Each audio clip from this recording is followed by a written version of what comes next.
to every member of Congress on behalf of the American people and the people of the world.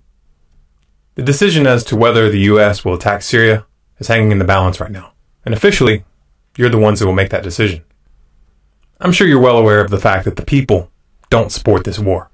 91% oppose it. And the people don't believe the official propaganda that John Kerry and the administration have been putting forward. No one's buying it. Of course, we the people are also aware of the fact that you don't really care. You don't take your marching orders from us. You're bought and paid for. We get that. So this message isn't intended to appeal to your sense of integrity or morality. It's intended to appeal to your sense of self-preservation. If you attack Syria, it will spark a full-fledged world war. Russia, China, Iran, and a number of other countries will be on the other side of that war. And Russia has already threatened to take it nuclear. This in itself is suicidal, not just politically, but literally. A study by the American Geophysical Union, released in 2006, found that even a small-scale regional war involving the use of 50 Hiroshima-sized bombs would send an estimated 5 million tons of soot into the atmosphere, which would produce a cooling of several degrees over large areas of North America and Eurasia, including most of the grain-growing regions. This temperature drop would last for over a decade, making agriculture impossible in much of the world, and it would therefore result in mass starvation. If you vote yes on the war with Syria, you're playing Russian roulette with the entire planet. Just to be clear though, you're not going to win this war. You don't have the support of the people, and you don't have the support of the military. The top brass, including the chairman of the Joint Chiefs of Staff, General Martin Dempsey, are against it, and the rank and file are speaking out. If the military doesn't support this war and you send them anyway, you're inviting mutiny.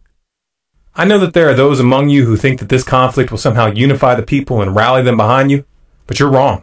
That might have worked in the past, but we're on to you. The people see what you're doing.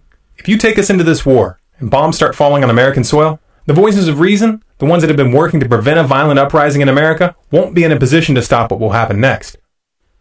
A poll conducted by the Farley Dickinson University in April of 2013 found that 29% of Americans now believe that, quote, an armed revolution may be necessary in order to protect our liberties, and 20% stated that they weren't sure. That's a staggering figure, especially since this poll was taken during a period of stability. Imagine what happens when real hardship hits, when people really have nothing left to lose. That's what a world war would bring us to. You really think that this police state apparatus that you've been building this past decade is going to protect you? Many of us, myself included, have been doing everything in our power to prevent a violent revolution. We don't want to see that chain of events unfold. We don't want to see mob justice, public executions, men being hunted down like dogs. But history tells us that this is what happens when politicians take a country to war against the will of the people and against the will of the military. You will lose this war. You will lose control of the armed forces. You will lose control of the country, and you will spend the rest of your life in hiding if you survive at all. That's not a threat. That's just a warning from the pages of history. Ignore that warning at your own peril.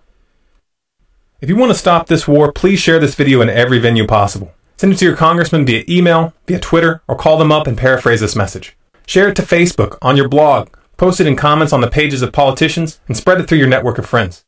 This is a pivot point in history. For once, we have the chance to stop an unthinkable tragedy before it unfolds. Failure is not an option. For more videos like this, subscribe to Storm Clouds Gathering on YouTube. For updates, bonus content, and to influence future videos, follow us on Facebook at facebook.com/stormcloudsgathering. Our Twitter handle is Collapse Updates, and our website is stormcloudsgathering.com.